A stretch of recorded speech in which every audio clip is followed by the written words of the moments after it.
What's up, everybody? Welcome to this episode of Campus Cuts. Back at it again. I know I've been gone. It's been a hiatus, but you know what? We are back and we're ready to go.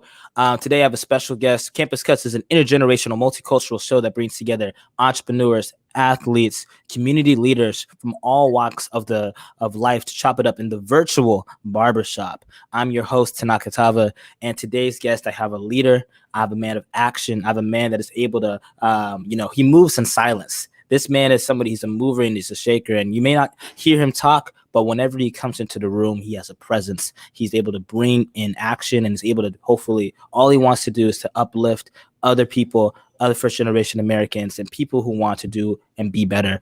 Nonetheless, my fraternity brother, my guy that I met since A1 day one, Mr. Nathan Cumberbatch. Welcome to the show, bro. Yo, what's up, man? Glad to be here. It's been a long time coming, but we're here. Oh, dude, it's been a long time coming. We were just talking off the show that the fact, man, this year has been tough. Yeah, it's been tough to say the least, man. But we're making it through. Doing what you gotta do. That's it. Yes. First off, I just want to say shout out to Tamani for tapping in real quick. Thanks for commenting on the YouTube, man. We're back at it. So sorry, y'all, for that we've been gone. That I've been gone. It's just been a crazy semester. A lot of development off the show. Just had to put things on pause, and I wanted to also make sure that each and every guest that I have is intentional, and that we're just not producing content for the sake of it, but actually giving out great value every step of the way that we can. So, man, Nate, bro, this has been a long time coming, bro. We were supposed to do this, but then the pandemic and in life and everything just got crazy. But honestly, man, I'm really glad that it's happening now at this time because, so much has happened to us and there's a lot to, fill people in and a lot to just show what we got, bro. Yeah.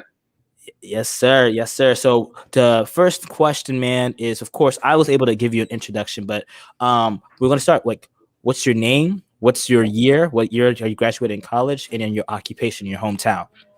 Yeah, so thanks for having me again, Tanaka. My name is Nathan Cumberbatch. I'm a senior neuroscience major. Well, actually, I'm about to graduate, so that's that. I got a minor in business administration, and that's pretty much it, at least from an academic standpoint. Yeah, bro. From an academic standpoint, but this man is more than an academic.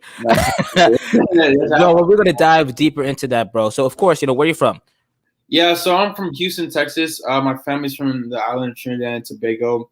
That's really where I claim, but from Houston originally, born and raised. Yes, sir, man. So I want you to dive in a little bit about your family is from a first generation, so you were born here, first generation American. Talk about that experience and how that has shaped you up to your journey up to this point as a now about to be recent Baylor graduate. Yeah. So, that whole thing, it really teaches you a lot. You're really grateful for, where you came from, the people that came before you. So whenever my mom was in college, she came over here to pursue dentistry.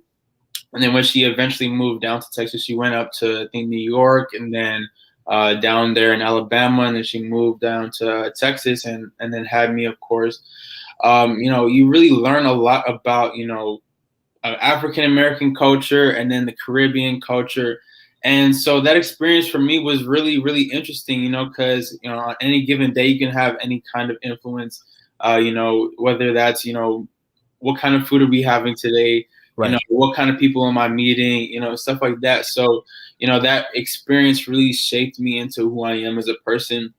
Honestly, I really want to kind of build up my connection with my, Caribbean side a little bit more, because, I went to school here all my life. I'm saying we typically as a family go back to the islands like once a year to visit family and such. But, that's a side of myself that I really want to tap into more. But nonetheless, it still had a huge impact on who I am, the kind of philosophy that I have with my life and, stuff like that, seeing everything that my mom went through whenever she was coming up here. So, yeah, it definitely had a huge impact on my life. Yeah, bro. I remember having conversations with, other people, and it seems like, and I might be wrong, but it seems like, for any first gen American, right, they have that kind of chip on that shoulder, right? And I feel like it's an advantage. It's an advantage for us because most people will look at us and saying, okay, you know what? We have being in touch with our culture. We have an opportunity to be able to be outside and exposed to something more, see different perspectives, different ideologies, but also too, just the idea of like, your parents or people before you have come and they've set up the foundation. And it's like, it's this balance of, man, one, I can't mess this up. and then two, it's like, but like, it's such a beautiful thing because now I have something bigger than myself. Like rather than, when you want to interact with some people who've already been established or whatever, they kind of get jaded to the fact that, that everything's taken care of. They don't understand what it means to go through from the gutter all the way to now where you're like, yes, man, like I have something to bring. What are some of your thoughts about that, bro? Yeah, so you really brought up a great point. I've been blessed. I come from a family where all my needs are taken care of.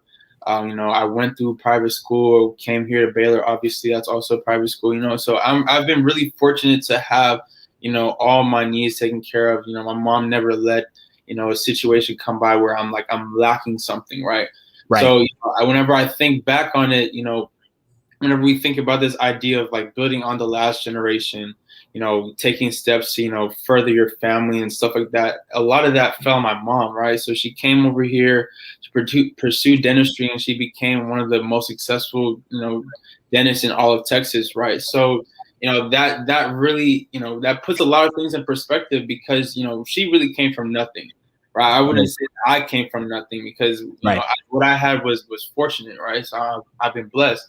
But she really came from nothing, when I've been, blessed to see like the house that they used to grow up in, some small house, she has 6 siblings. So they were all packed in this small house in the countryside of Trinidad. Yeah. And the stuff that she came up through and, the life that I'm been blessed to live now, that's something that wouldn't be in their wildest dreams back then. She went back 50 years and said, this is the life I'm gonna live. You would have said, "Oh, you're crazy." Right. Yeah. So that's really that's really interesting, really. Yeah, man, and like, I'm really glad that you're able to even say that. Hey, that's not my life. Yeah. And I'm privileged to acknowledge that privilege because that's the same thing for me too, right? Parents came from Zimbabwe. I was born here in a fortunate situation. Of course, we had a little bit of hardships here and there, but I would just look at my siblings. I'm like, bro, all y'all are spoiled. It's like, hey, I was the first one. I've seen the come up, but again, still acknowledging that privilege that we have, and I think it's just so fascinating that the fact that to fact, like we can even say that if our parents or even us, if we were to tell like our grandparents, hey, this is the stuff that your children and that your grandchildren are going to accomplish, and for them to even think, what, that's crazy, and for it to come into reality, bro, this is crazy. That's really crazy, And like I talk to my mom all the time because we always have discussions about what I want to do in life, obviously. And I'm like, look, mom, the same things that I'm telling you, and you're just looking at me like I'm crazy. Oh, I want to do this. I want to accomplish that. I want to buy this, invest in that. She's looking at me like I'm crazy because that's not what she grew up knowing, right? So I'm like, mom, the things that you came up from and where you are now, that was crazy back then. I'm just continuing on that cycle so I can take that next step forward for my kids and then their kids, you know what I'm saying? And really, do what our ancestors wanted us to do. They wanted us to have a better life. And that's really where my commitment comes from. Right. That's good, bro. That's so good. And of course, your commitment has shown like its transcendence in your activities and whatever, bro. So I want you to talk about like, a little bit of your college journey, man. Like, who was Nate freshman year into now? Like now, Nate now, and talk about like the stuff that you have taken and how you've grown into the man that you are today, bro. Yeah. So, whenever I came to Baylor, I just wanted to have fun, to be completely frank, right? I went to a high school where I graduated with 20 people. So I came from a really, really small, private school. So whenever I was like, I'm coming to Baylor, I'm having a clean slate, I'm gonna have fun, I'm gonna meet people, do different things, and as like throughout my journey from freshman year to now I'm about to graduate, I feel like every year was just a different person. Wow. I look at videos, I came in maybe weighing like 140 or something like that. not working out a lot. Now I've been in the gym, like gaining weight, being more physical, and from a mental standpoint, just learning new things, breaking out of my shell that I was in freshman year. I'm just looking at my junior. I'm like, wow, I don't even recognize who that person was freshman year or sophomore year. And really even junior year, I don't really recognize who that person was because, really in the last year and a half or so, I've just been learning so much stuff and just been shifting my mentality in so many different ways. I'm like, wow, like if I did all this growth in 4 years, think about the next 10 years. Yeah. You know what I'm saying? And I'm just so grateful that, I kind of got my head on my shoulders right now. You know what I'm saying? So now I'm focusing on things that actually matter as opposed to whenever I was a freshman year, I'm just worrying about, what's the next party. Yeah, I'm not gonna say that I was a really party guy because I was still focused on my schooling and my books and stuff like that. But a lot of my focus was on today, this week, this Right. year, this semester if I'm lucky, right? But now I'm thinking about the next year. I'm thinking about the next 5 years, the next 10 years, the next generation. That's what my focus is on. And, that growth is really what I'm most grateful for, throughout this entire collegiate journey. Yeah, bro. So bro, 21. And Yeah. to think like that, bro, thinking next 5, next 10, next Yeah. 20, next generation, bro. That's very, it's one thing because, of course, us, we're surrounded by people that are always thinking like this. Right. But if you were to take us out of that and you're looking from a bird's eye view, that's not normal. No, that's not typical. Not at all, bro. Not normal. Like, bro, so what were some of the steps that some of the practical, so for anybody that's younger, because my audience is like, we got some high school kids listening to this, we got even some older cats who are trying to figure out purpose and whatnot. What are some practical tips and advice that you would give them in order to like start transitioning from thinking about today, thinking about tomorrow to, what's the 1 year plan, what's the 5 year plan, and not getting overwhelmed? What would be some advice that you give to them? The first thing you need to do is you need to really think about what makes you happy, and what makes you happy. And like for me, in all my conversations with different advisors and stuff like that, I just noticed from a young age, back in like junior year or sophomore year of high school, I'm like, geez, man, the things that I want in life is just completely different from everybody else's, right? Everybody just wanted to have a stable job, a stable family, buy a home and a house, and then retire, whenever. And then after that, who knows, right? But I've always, wanted to figure out what's that next thing for me to put myself in a position where I can actually do more than what my parents did, do more than the people I'm seeing around me. So if I'm talking to a younger person, that would be the first step, figuring out what makes you happy, right? And the second thing, you have to overcome that desire to fit in. Right. A lot of teenagers, a lot of young people my age, right, all they want to do is fit in. They want to have all the friends. They want to, be the most popular social guy, or girl. And you really have to cut that out early, right? Because at the end of the day, the thing that you're going to realize as you start to meet different people is that the ones that are successful are the ones that stick out the most. They're the ones that come out as weird or different, right? I'm thinking about, real estate when somebody is thinking about, I don't know, a new video game that's coming out. I'm thinking about, I'm spending $500 on my business for inventory. Somebody's trying to buy a PlayStation 5. Not to say that those things are bad. We need to live in the moment and enjoy life. But if that's all you're thinking about, you have a problem, right? So I would say that's the second thing that you need to do. And the third thing that you really need to figure out is like that passion, that desire to stay up and work late, work around until things are figured out. Like my motto, for the last, year or so has been, look, I'm going to figure out an idea. If I have an idea, I'm going to say, look, for the next 6 months, this is all that I'm doing. Right. And so from the conception of that idea, I'm figuring out what I need to do to get that thing accomplished. And at the end of 6 months, it's going to be done. Right. And so your philosophy has to be, look, I'm going to set a goal that I can accomplish in 6 months. In 6 months, I'm going to check that goal off, right? If I say I want to start a t-shirt business, right? Your goal should be, I actually want to launch this t-shirt business. It shouldn't be, I want to sell 500 shirts or 1,000 shirts, anything like that. Your goal should be actually getting it done, because that's the hard thing about a lot of ideas. a lot of businesses, it's hard enough to actually get it from up here to actually out in the world.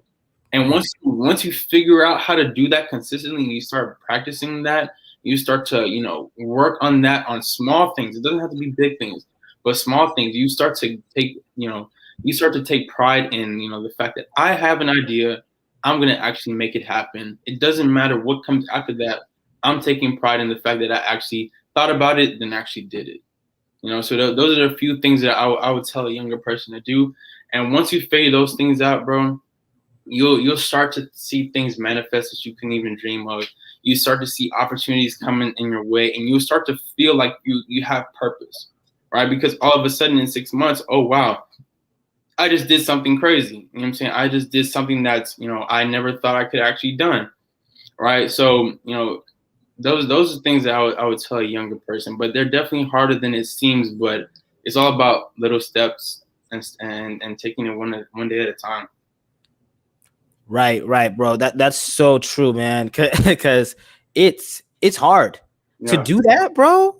Yeah. Hey, man. It's easy, I'm telling you, it seems easy, but it's hard. It's hard. And so what are some of the some of the mistakes that you've made that you felt like, man, if I knew, I wouldn't have done that, but you're grateful that it's like you've gone through those mistakes? Because entrepreneurship it's filled with mistakes. People think, oh, bro, you make $1 million, hey, turn up, I'm good. Yeah, it's full of mistakes. Like I would say, the one thing that was a big mistake for me, and I'm still trying to fight it, is that patience, right? I was a very impatient person, not with the fact that, I'm impatient with other people. I just if I have an idea, I want it to happen now. Right. And that was a huge mistake because it cost me a lot, whether it's opportunity costs or actually dollars, right? Actual dollar figures. I was impatient a lot of the time, and I'm still something that I'm working on. So that was a huge mistake. So you have to figure out things take time, right? Rome wasn't built in a day. That's what my mom always tells me. Rome wasn't built in a day, right? Any idea that you have, any ambition or goal that you have is not going to happen overnight. Right. So a mistake a lot of people make is that they're impatient, and that's something that really happened to me. And, and I've been in a position where I've learned a lot through life experiences. I wish somebody was there to, kind of, teach me a little bit more about that. But that was a huge mistake that I made. And then the next thing, I guess, would be, kind of being overly ambitious. I think it's a hard thing to admit. Right, because me myself, I'm a very ambitious person. I want to be a billionaire. Like, these are things that I actually want to do. Right. You have to actually figure out, ambition and actually making something tangible. They're so disconnected. It's ridiculous, right? Yes. So people say you want to do anything that you want to do, right? But at the end of the day, you have to be realistic with yourself. Not to say that you put yourself in a box, right? But you have to actually take, realistic steps to accomplish whatever you want to accomplish. You know what I'm saying? So, a mistake that I made is just like, I got to tune back the ambition just a little bit, just reel it in. Let me figure out what I need to do. And then slowly but surely, I'll make my way to, the ultimate goal. Yeah, bro, that's so good.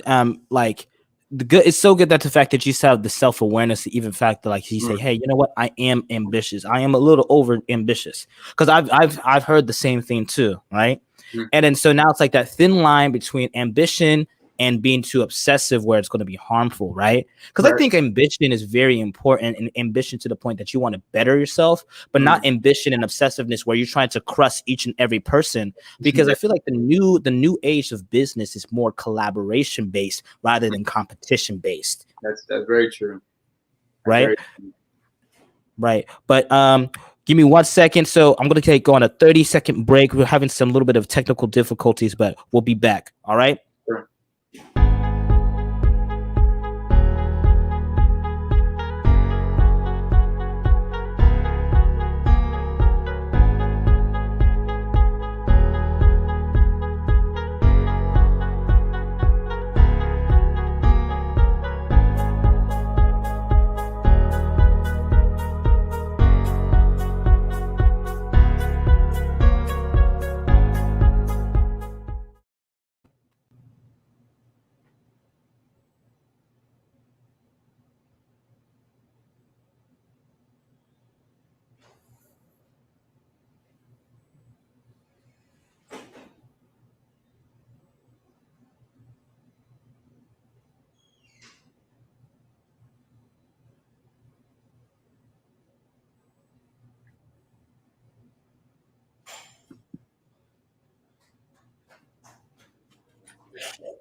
All right, you back. Yes, sir. Thanks so much. So I really like that, man. So now, of course, now here's the meat, bro. You're an entrepreneur. You're an author. You are a two-time founder at the young age of 21. So, of course, what was your first step and dabble into entrepreneurship before we really dive into your businesses? So my first dabble with entrepreneurship, I would have to say it was definitely investing. Figuring out, how to turn my active dollar into a passive dollar.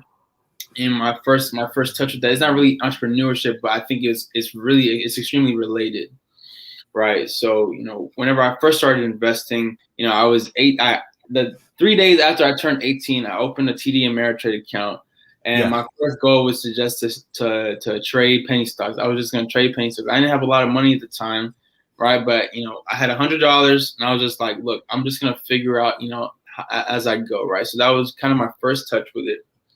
And then, as you start to gain a little bit of traction in your trading journey or investing journey, you start to think about what are some other ways where you can reduce risk, right? So, I guess we're going to talk about it later, but, whenever I wrote the book, and then, obviously when I just started my last business, those are steps that I'm taking to kind of, advance it, take it to the next level. And then hopefully in 6 months again, I'll take it to the next level. And I'll just keep doing that over and over. Right. And so, of course, you actually are like the chief operating officer, chief moderator of this trading group. I just got to give some shout out to Paramount Trading Group. Talk about that experience, bro. Shout out to Paramount. Like, talk about why you guys decided to start that. What was like the culmination of that into what it is today? Because it's a movement, bro. You have a community over 1,000 people, over like 4,000 people are following on Instagram. Have great people, some big influencers such as Victor Madu, Davido, shouting it like, bro, like you guys took this idea to like that. Talk about like the build up and doing that and how like you are now able to teach not only yourself the power of investing an active dollar into a passive dollar, but empowering over thousands of people to do that. Yeah. So I guess like it was really taking advantage of the opportunity that was there, right? So whenever the pandemic started, a lot of people had a lot of time on their hands, right? So and a lot of people, and in addition to like a lot of people having more time on their hands, a lot of people lost a lot of their jobs. Right. So they lost a lot of their access to money. Right. So, that forced a lot of people to look other ways to find money. How do I get an extra dollar? Right. So, we obviously see this huge boom in investors, day traders, people coming on Robinhood and things like that. So that was really the talk of the town at that point. So, whenever it came to, starting a group for that, we were like, look, we already have the knowledge. Right, we already know how to do this, right? Why don't we help people who actually need our services? How about we help them figure out, a salary paying job is not the only way to make money. Right? It's hardly the best way. I would say that it's definitely not the best way. Right? How do we help a lot of the people that were in need? Right? People are looking for an opportunity to grow their wealth, grow their net worth and stuff like that. So it was really just an opportunity that we took advantage of, and I'm really happy to say we do it. We help a lot of people, and mostly our audience is young people. So most people that join us are in college, or I've seen a couple people in high school, but we actually help a lot of older people too. I mentor on the side. People that are teachers. I mentor a mechanic. Let's see. People that are they're older. Right. But they're also, looking to take that next step in investing, because a lot of people don't know about these type of things.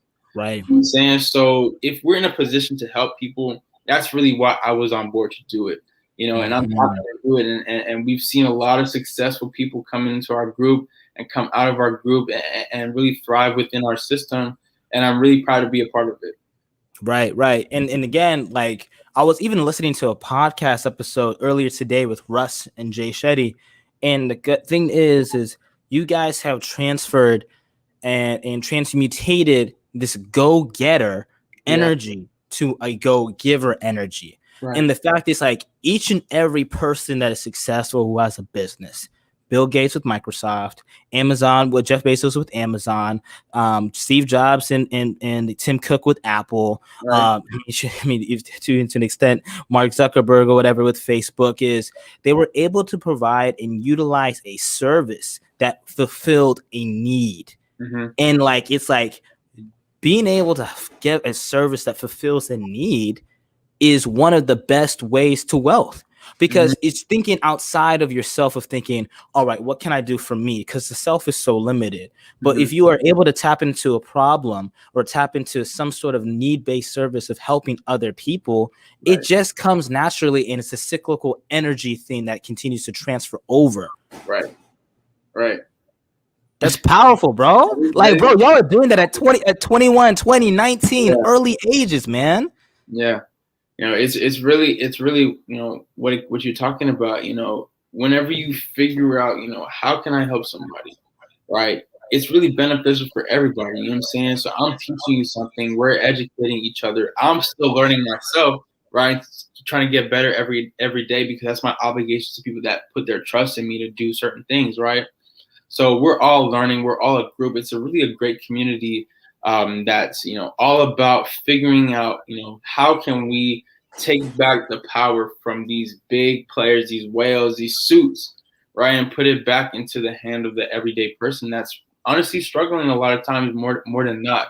Right. So that's really our mission, specifically for younger people, right? If you can start investing now, the rule of 72, you know these things, the power of investing and compound interest and all these things, right? Yeah. The earlier you start, the better off you will be. Right. And unfortunately, we're in a society where a lot of people, they unfortunately, their only goal in life is to get a job, right? Or their focus for the first 20 years of their life is, I'm going to go to college, right? Unfortunately, you're going to have to get into debt. I'm going to find a job and pay that off, right? But there are other ways to do that. So while you're, in school, while you're paying off debt, while you're trying to get a job, how about you start investing now? Try gaining, 8, 10, 20% on year on year. All right. So by the time you're ready to retire at 50, 60 years old, you know what I'm saying, you have all these things that are there for you, right? That's really how you establish, generational wealth. And that's the things that we're just trying to teach over at Paramount. Yeah.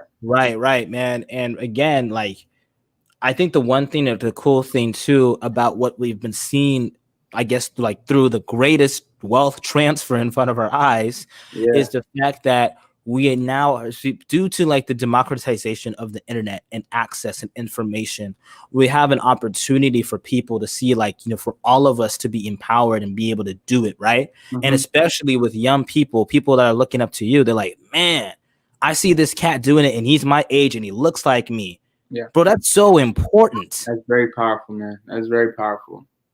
It's very powerful.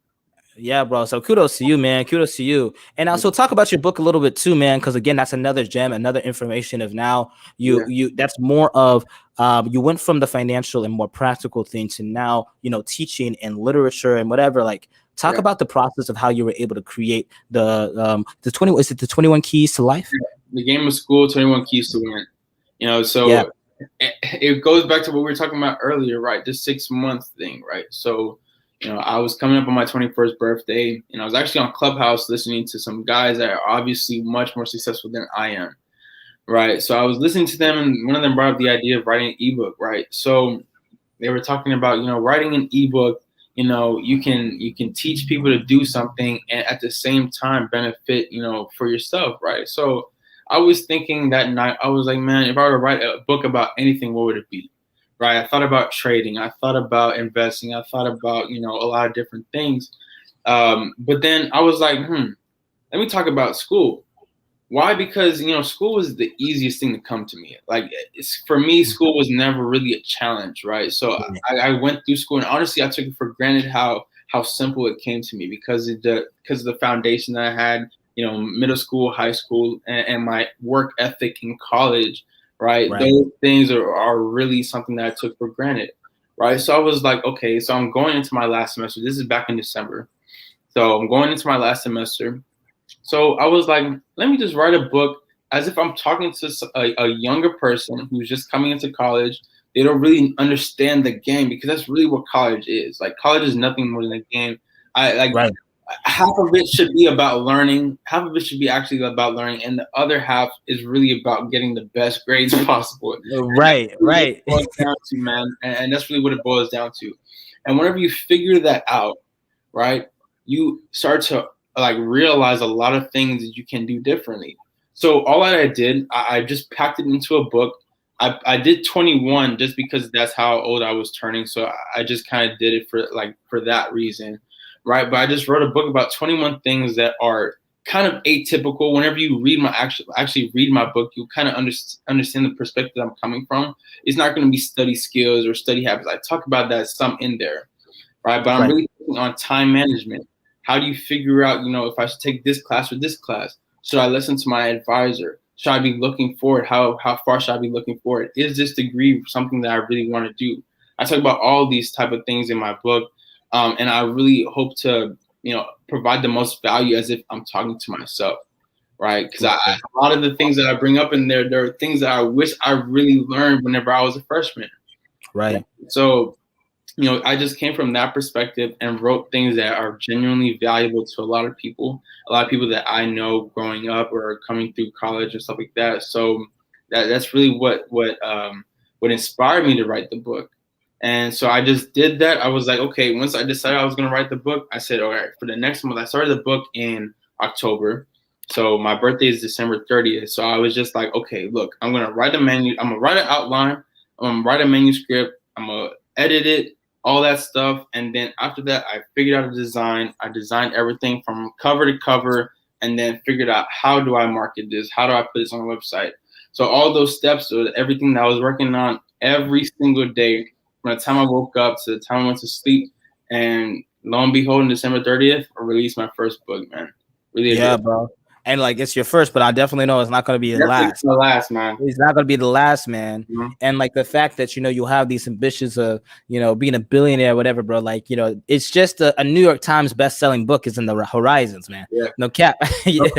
One day, bro. But now, so no, what are three key takeaways that, you have all this stuff, but what are the three key things that you feel like that somebody who is going to order your book, who's read your book or whatever, you would want them to take away? Your top three things. Yeah. So, the first thing, I would want you to take away from my book is really evaluating, the degree plan that you're going under, right? Right. One thing that I talk about, our parents have a lot of expectations for us. I know my parents did. I have a lot of expectations for you. You want to be a doctor, you want to be a lawyer, this and the other. And it's really apparent in, the African community, right? So your parents want you to be a doctor. They want you to be a lawyer. They want to be an engineer. They have no idea what's going on in the job market today, but those are the three things that they want you to become, right? Yeah. So, and unfortunately for a lot of people that are coming up, right, they feel really trapped in what they're doing, right? They feel extremely trapped, and that it's a huge hindrance, right? So people want to study history, they want to study art, they want to study, directing or acting or something, whatever it is, right? That's what they want to do, but because their parents are paying for school and they feel obligated to their parents' like ideals and what they want from them, right? That's what they do, and it cuts their happiness all the way down. They can't succeed in school. They have a low GPA just because they're not in the right place. So I talk about really evaluating what you want versus what your parents want. And then I give you actionable steps to be like, look, mom, dad, I understand that you're coming from, the best, like you're coming from the right place, right? You want me to be successful, you want me to do this and that and the other. So it's not like a malicious intent for a lot of parents, right? They just don't know what's going on. If I want to be an entrepreneur, I'm gonna be an entrepreneur, right? I'm not gonna say I'm gonna be a doctor just because my mom wants me to be a doctor. Because when I'm 50 years old, right, and I hate showing up to work every single day, who am I going to blame? You can't blame your mom your whole life.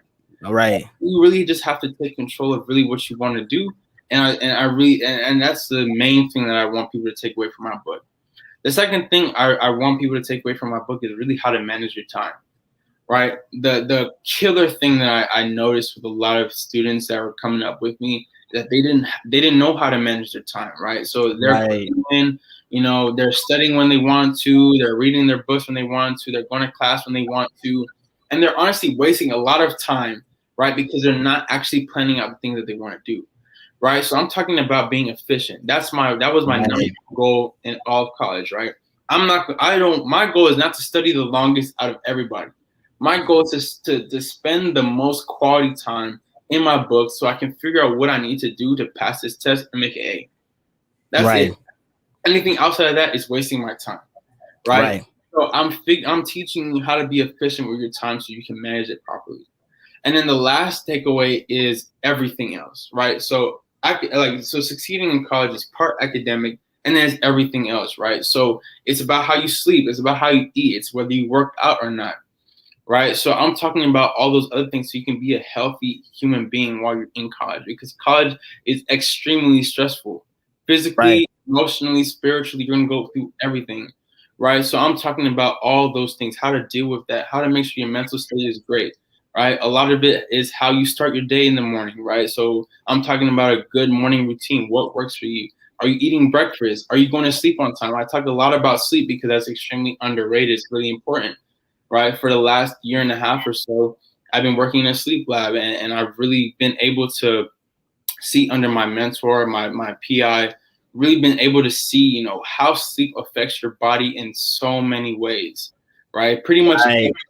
everything that you do on a daily basis has a relationship to sleep, from your Right. emotion to your ability to actually memorize and retain information. All that stuff comes back to whether you're sleeping enough, whether you have quality sleep. So I'm talking a lot about that. So those are the three main things that somebody's going to read my book and take away. But there's a whole lot more stuff in there that you just have to figure out once you get it. Yeah, bro. That's some good stuff, man. Get that sleep.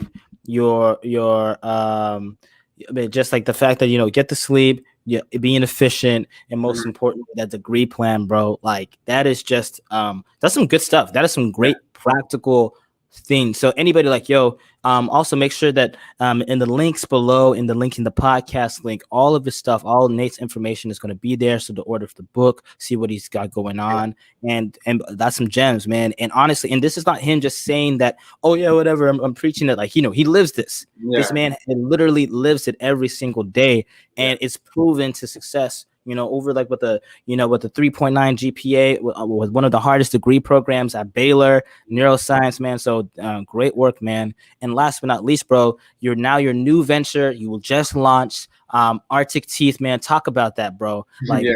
why you got into the dentistry game? So what's that about? So I mean, actually, I have a box with me, so I get you. So why did I start a teeth whitening? That's I don't even know, right? That's just not something that I don't really know, right? So it really just comes back to like, okay, I know I wanted to start an e-commerce business. What's something that I can do that helps people right now today in my age group, right? So I was like, okay, a lot of people suffer from lack of confidence, right? And your smile has a lot to do with your confidence, right? So I'm thinking, okay, let me find a quality product. Let me develop a quality product. I said my mom's a dentist earlier, right? I worked a lot with her to figure out what's safe, what's natural, what's great to use, right? And then I put it onto a product. I worked with a brand designer. I worked with, supply chain and all that stuff to get an actual product on the table. So I was working on that for a few months, and then, just working a lot into making sure that my brand is the best that it can be, right? So whenever I finally launched back in April, it was really just a culmination of all that hard work that I was putting in for a long time. Right. And now the product's finally on the table. I'm finally pushing it out there. I'm learning more about e-commerce. How do I share, what I have to say? How do I share my brand message? All these things, and working on getting them into dental offices across the country. That's my next step, right? So, it's just a grind, but I'm so proud of the work that I've been able to put in. The people that I've been working with for the last few months, I'm proud of the work that they put in. You know what I'm saying? And I'm just really trying to deliver a product that actually works, so that's really it. Yeah, man, that's good, bro. That's a good step, bro. Like the fact that, man, You're a serial entrepreneur, albeit already in this case, in the fact that people use the words loosely, but now you actively are becoming that and you're doing that, man. So it's just so dope just to see you creating and ideating a reality that you want to see fit in the way of being able to be providing a service to other people, bro. Yeah. So the fact that you're doing that, man, that's incredible. So kudos to you, bro, for real. Thank you. Yeah, man. So now, like, these are the last questions that I usually ask my guest. These are more like the legacy questions. So my first question for you would be like, what are 3 things that you would tell to your 18-year-old self? The first thing, stop wasting time. Like, oh my God. If I knew everything that I know now, bro, if I know everything that I know now back when I was 18, bro, I'd be a millionaire. Like, there's no doubt in my mind, just because I've seen everything that I've done in the last year and a half, bro. I haven't been this way for more than a year and a half. I've not been this way for more than 2 years, bro. So I'm thinking, back to 18, if I had the knowledge that I have now, cut out a lot of the wasting time. You're wasting a lot of time playing video games. You're wasting a lot of time focusing on other people and try to be popular and all these things. You're wasting so much time, right? When you should be focusing on how do you create wealth? How do you create, success? Those type of things, right? So I'm just trying to say, okay, cut it out, cut all the wasting time. That would be the first thing I would say. The second thing I would say, kind of goes back to, like, I guess, the thing that I was saying about being patient, I would say definitely be much more patient, right? Because, 10 years is not a long time, right? It's not. It's really not. 5 years is not a long time, right? But a lot of people think that it is, right? A lot of people say, oh, man, if I don't have a G-Wagon or a Bentley by the time I'm 25, I'm a failure, right? That's the truth. And it's unfortunately, like, that's how social media has it looking, right? But just being dedicated to every 6 months for the next 5 years, that would be the only thing that I would say to do from my future self. I mean, my past self. And then probably not go to college. Like, that's actually another thing that I would probably say, man, because, I've learned a lot of stuff. I'm grateful for my collegiate experience. Right, I've met a lot of people. I've met you. I've met a lot of people that I can't wait to see how people progress in the future, right? But a lot of these things that I learned, from an academic standpoint, like, do I really need it? I don't really. That's a question that's to be answered, right? So I probably would have said that too, unfortunately. But hindsight's 2020. We all know this. Yeah. So it's really just about thinking forward, thinking ahead. What would my 30-year-old self tell to me right now? Yeah. I should start thinking about, my family right now, right? Those are things that you should start talking about, and just take every day as a learning experience. Like I said, I'm a student of life, bro. I'm just learning, new things every day. One day I just want to be able to travel and be financially free. That's all my mission is, right? And just taking small steps here and there, like my book and my business it's not everything, right? I'm not the best person in the world. I'm not the most rich person. I'm not the most successful person by any means, right? But I just want to be the most dedicated that I can be to whatever project I'm working on, and just scaling those one by one by one. And then in 5 years, look up, boom, you're where you want to be. Yeah. So that's good, bro. That's intense focus, man. That relentless, man. And you're so right. Yeah. I'm not the most richest and whatever, but I am the most dedicated, man. And that dedication over the long term, always, it's the tortoise in the hare, bro. That's amazing. Yeah. And now my last question for you, bro, is well, actually, this is a new question my homie told me is if a movie was made about yourself, right, who would you want to play you? Oh man, I don't know, bro. That's a tough one, man. Right. That's a tough one. That's a tough one. I don't know if I can answer that one. I'm not gonna lie. I have to think about that. Like, I love DiCaprio, but obviously he wouldn't be casted right. I mean, I don't know. I don't know. I don't know. That, That's determined, bro. yeah, that's the Hopefully TBD. one day somebody finds my life so interesting they make me a biopic. But yeah. Yeah. Man, you're on the road to success for that to happen though soon, bro. And then my last question, man, is what do you want your legacy to be?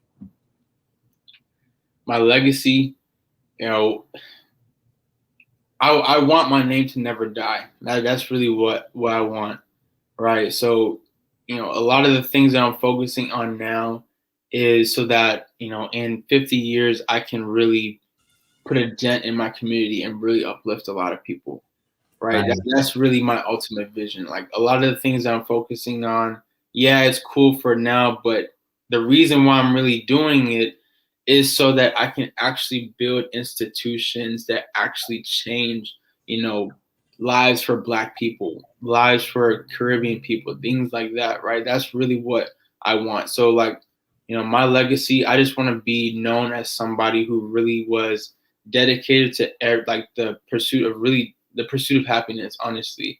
Like that's really what I want to go down as. So whenever I'm 60 years old, I just want to look back with zero regrets, bro, and just to be like, man, I lived my life to the fullest. I helped a lot of people, you know, and that's really it, man. That's amazing, bro. That's amazing. And man, that's a good note to end it off on. But this is my last segment of the show. It's a Speak Life segment where I just take a time just to speak life because, you know, death and life comes from the tongue, bro. So I've got to give you your respect and your flowers, man. Nate, bro, being able to see you like the very first time we met was at Line Camp, bro. And the Line Camp, man, into now. And when and trying to help figure out like starting your car. Yeah, oh, wow. That was a fun time. That was a fun time to now, bro, man. I just want to say that I'm super, super proud of the progression that you've had as an individual, as a leader, as a man of God, as a man of business, and as an entrepreneur, and somebody that is taking charge of his life. It's just I posted on my LinkedIn. It's so amazing to see and celebrate the success of your homies because life is way more fun that way. And I'm just so proud to celebrate your success and your growth and your development and to see how you're reaching out on and on and on and beyond, bro. Like through the twists and turns, through everything, man. It's just like I'm so proud of you, bro. And you inspire me so much, man. And I just pray that you keep on going. Pray that as you continue to go into the next chapter, you're free, man. The next chapter, this chapter is fruitful. And no matter the challenges and the circumstances that come your way, that you'll overcome them because you're an overcomer, man. And you're somebody that's always been putting it, being dedicated, and his work ethic shines in each and every part of his life. So keep on doing that. And not even keeping on, but like keep on being better every day because that's the trajectory that you're going to go on to. So nothing but much love, bro. I'm so proud of you. Brother, for real. Thank you. Yes, sir. Yes, sir. So last thing, where can the people find you at? Where can the people connect with you and all that stuff? Yeah, so the people can find me on LinkedIn. LinkedIn, meet Nathan Cumberbatch. You can find my book at the21keys.com. You can shop my new venture at shoparcticteeth.com. And really reach out to me via email, nathan.cumberbatch@gmail.com, right? I'm really looking for people to connect with, people who are hungry, people who are serious, right? People who are determined. Those type of people I'm looking to really build a network with. So yeah, reach out to me for sure, and we can make it happen. Yes, sir. Reach out to him. All right, everybody. Thank you so much for tuning in and tapping in with Campus Cuts. Until next time. Until next time, bro. Peace.